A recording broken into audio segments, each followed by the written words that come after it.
Eu não ia gravar o vídeo de hoje. Às vezes a gente tá um pouco desanimado de gravar e tal, e a gente acaba não gravando. Mas eu refleti profundamente sobre o texto de hoje e acho que não posso deixar passar. Esse texto é um dos textos mais conhecidos, talvez, por vocês, independente da religião que vocês sejam, né? Que são as bem-aventuranças. E aqui mostra que o paradoxo, né? É algo um pouco contraditório. Quem está na posição de maior desvantagem é quem é feliz.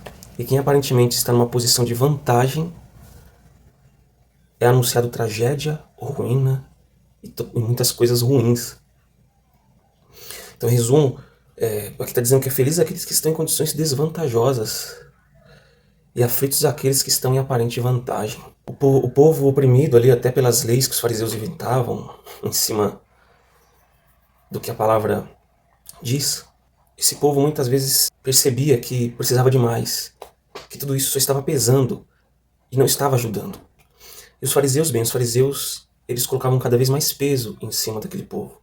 Assim, analisando o texto das bem-aventuranças, eu creio que elas se cumprirão no sentido total quando vier Jesus.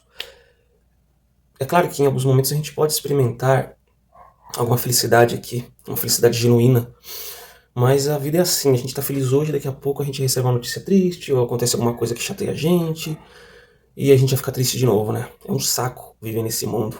E as aflições dos ricos, né? A gente vai ver que tipo de ricos que são esses.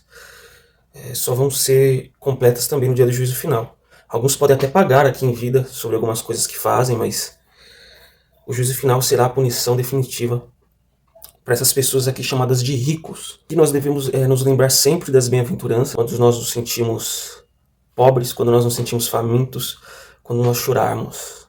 Nós sempre temos que lembrar que é só lá no final que nós vamos ter a resposta. Então o salmista diz que aquele que semeia e chora vai colher os seus feixes, né? Isso não diz respeito à vida aqui. Eu creio que é os feixes da vida eterna. Esses feixes que nos aguardam. Aqui, pobres, quando é colocado felizes são vocês pobres.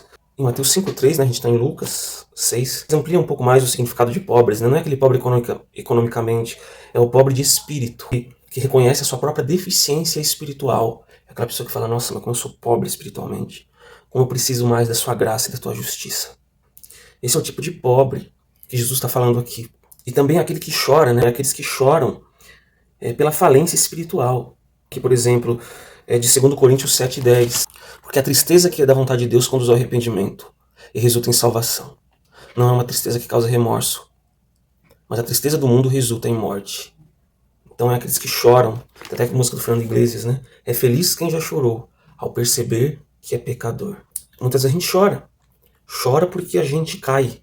Chora porque a gente está caminhando com Deus ali, está tudo indo bem e de repente o nosso pecado fisga a gente de novo. A gente é como o rato e Satanás é como aquele que quer pegar o rato. Então ele coloca o queijo, que é aquilo que mais atrai o rato.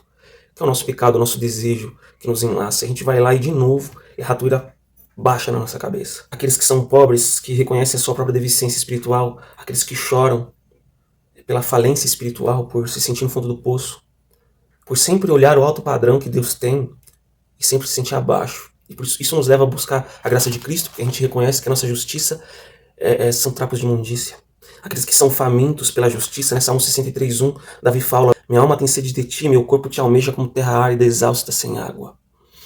Então esse desejo que tem que ter o cristão, de sempre querer mais de Deus. A sua alma tem que estar sedenta de Deus, porque vê, poxa, eu sou miserável, sou um pecador. Não dá pra me salvar sozinho.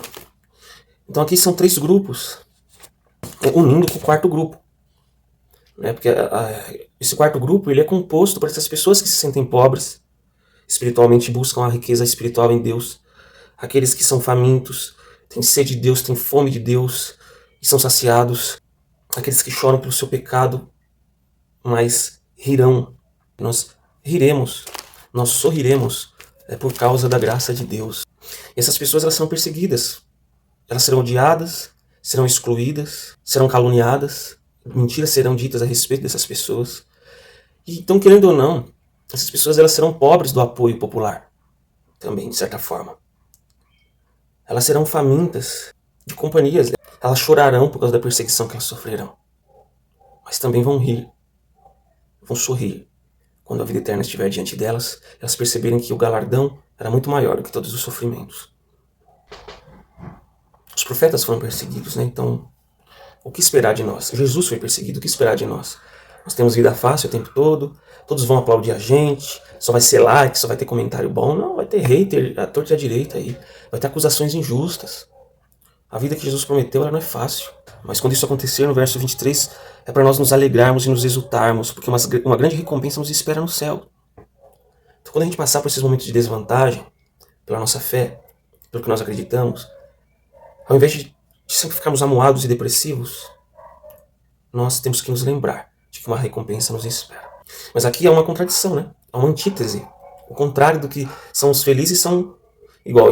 Os felizes são os pobres, mas que aflição espera vocês ricos, pois já receberam sua consolação. Aqui os ricos, eles são aquelas pessoas que se sentem ricas espiritualmente, como os fariseus aqui. Os fariseus em Lucas 5,30, como nós falamos aqui na história do chamado de Levi, eles falam para Jesus: por que vocês comem com os pecadores? Né? Por que vocês estão comendo com os pecadores? Eles se acham ricos e abastados. Eles trataram os publicanos como pecadores como se eles mesmos não fossem pecadores. Mas Jesus fala: os sãos não precisam de médico, sim os doentes. Então aqueles que estão abastados e ricos com a sua própria espiritualidade, que olham para o seu irmão com inferioridade, que se acham melhores, que falam: eu sou cristão de verdade, né? Esse cara aqui não merece frequentar a mesma igreja que eu, porque eu sou a pessoa que eu estou no auge espiritual. A fartura aqui que os ricos têm, né? Ai daqueles que têm fartura, pois um terrível tempo de fome os espera. É aqueles fartos com sua justiça própria. Eles acham que já têm o suficiente. Não precisam de Jesus mais. Eles já alcançaram um patamar alto. E é esse tipo de pensamento são estimulados por teologias como a teologia da última geração, em que você pode alcançar um estado de impecabilidade absoluta antes de Jesus voltar. Porque você come só alimentos vegetarianos, etc. Esse tipo de pensamento, ele implica nisso aqui. Porque a pessoa ela vai chegar um momento que ela vai achar: pronto, cheguei no meu ápice, já estou apto da última geração. Que a aflição espera vocês que são elogiados. Que as pessoas que consideram espiritualmente fartas, melhores que os outros, você vê que na palavra de Deus fala: vocês correrão de norte a sul, de todo lado, procurando a palavra de Deus, então acharão. E aí eles morreram de fome, né? Porque aquilo que eles comiam não era alimento de verdade. Eles se alimentavam da sua própria autojustiça. E é a mesma coisa de a gente comer salgadinho e bolacha para matar a fome.